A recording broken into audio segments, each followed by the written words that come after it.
Hey man, there's a big difference between leading a relationship and trying to control it. One comes from presence, the other comes from pressure. One makes her feel safe, the other makes her feel smothered. And the problem is, most guys don't know where that line is.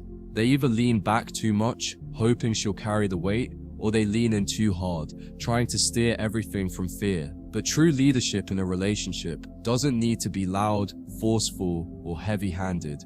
It's quiet, calm, subtle. It's in how you move, not how much you say.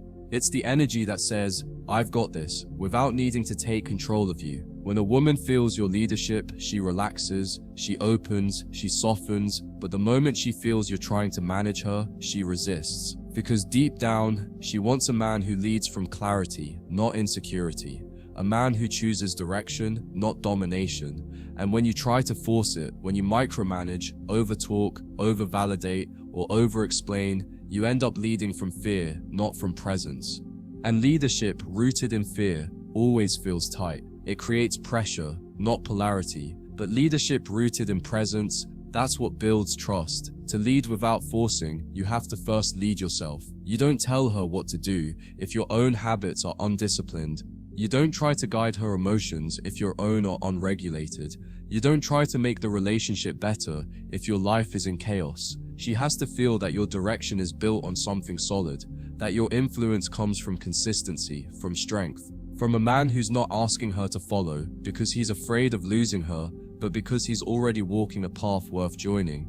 You lead with your example, not with demands. You don't say, "Let's eat healthier," if you're not in the gym. You don't ask for emotional openness if you don't know how to hold space for her feelings without getting defensive.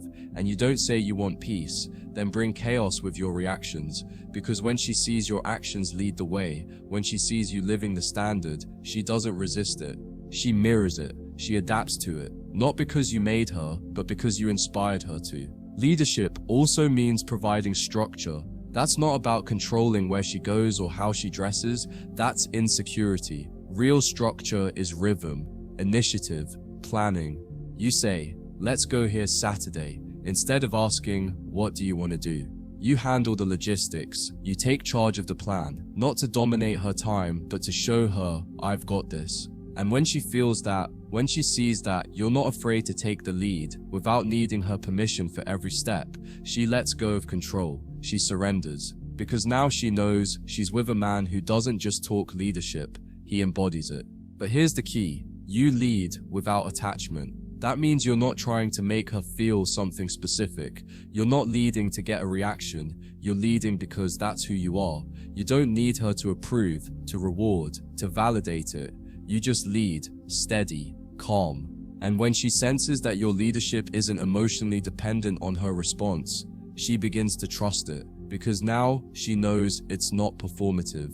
It's not needy, it's genuine. And in that genuineness, she finds safety. You also lead with decisions, not arguments.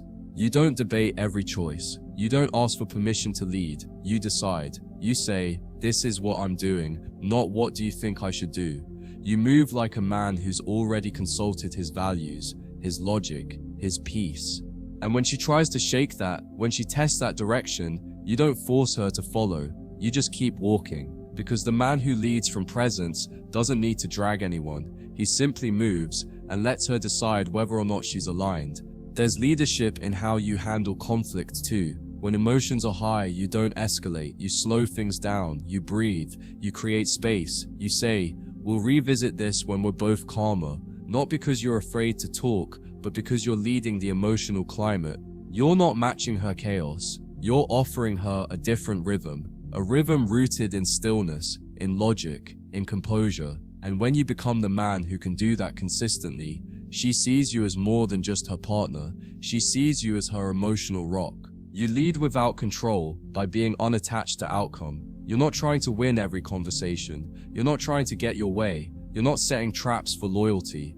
You're simply holding your standard and allowing her to either meet you there or not. You don't argue with people who can't see your vision. You don't chase someone who doesn't align. You remove your energy and keep moving. And that removal, that silent shift, it teaches her more about your leadership than any emotional speech ever could. You must also lead with your energy. That means your tone, your breath, your body language. When you walk into the room, are you tense? Are you seeking approval? Or are you present, grounded, fully in your frame? Because your leadership doesn't begin with what you say, it begins with what she feels. And if your presence says, I'm stable, I'm calm, I've got me, she'll begin to relax into that. She won't need to overtalk, overtest, overreach, because now she's standing in the presence of a man who isn't asking for her to lead emotionally, he's already anchored the moment. You lead the relationship without forcing it by becoming the calm in her emotional storm. When she's spinning in her own head, when she's testing with attitude, silence, or even chaos, you don't react, you don't collapse, you don't mirror the instability, you stay grounded. Your energy doesn't rise to match hers, it pulls her down into stillness, and the more often she experiences that, the more she starts trusting your emotional authority. Because you're not feeding the fire, you're not trying to solve everything in the moment. You're saying, I'm not here to fight you, I'm here to center us. And that's a type of leadership that doesn't just win her over, it calms her nervous system. A true leader doesn't force connection, he deepens it through consistency. You lead her not by pushing for closeness, but by holding a space where closeness grows naturally. You don't constantly ask, what's wrong? You give her the room to come forward when she's ready. You don't chase emotional openness, you invite it by being emotionally steady yourself. When she pulls away, you don't follow. When she's unclear, you don't demand answers, you just remain consistent, centered, available, but not desperate. And that subtle strength makes her feel safe enough to return on her own, again and again, because she knows you won't force it. But you won't fold either. You lead by taking full responsibility for your own state. You don't make her your emotional anchor. You don't outsource your mood to her approval. You show up calm because that's who you are, not because she's making you feel good today. And the moment she senses that your joy, your purpose, your confidence all exist with or without her, that's when she begins to see you not just as her man, but as her leader. A man she can lean on without worrying he's gonna collapse under the weight of her emotions or the unpredictability of her moods. You don't lead by controlling what she does. You lead by controlling what you tolerate. If she disrespects you, you don't yell, you leave the space. If she starts pulling games, you don't argue, you just remove access. Your leadership isn't about dominance, it's about discipline. And discipline says, I love you, but I love my peace more. You're not trying to win her affection through fear, compliance, or emotional pressure. You're offering her the gift of your presence, and if she can't handle it with grace, you take it elsewhere, quietly, confidently, completely. She'll respect you most when she realizes you're the one man she can't shake, that you don't flinch when she gets distant, that you don't chase when she gets cold, that you don't beg when she gets quiet. You just let her run her emotional loop, and when she comes back, you're still there, still grounded, still calm, still leading. And in that presence, she starts seeing something she doesn't find anywhere else: stability. Not emotional availability on tap, not drama disguised as passion, but the kind of unshakable presence that reminds her what it feels like to be led without ever being pushed. To lead without forcing is to master the art of subtle direction. You steer the relationship by choosing where your energy flows. If a conversation turns toxic, you redirect. If she starts spiraling, you hold space, not because you're responsible for her emotions, but because you're centered enough not to be swept away by them. And slowly, silently, she begins to orbit around your emotional rhythm. She starts trusting your silence more than other men's words. She starts feeling more secure, more seen, more feminine, not because you overpowered her, but because you never gave her power over your mood.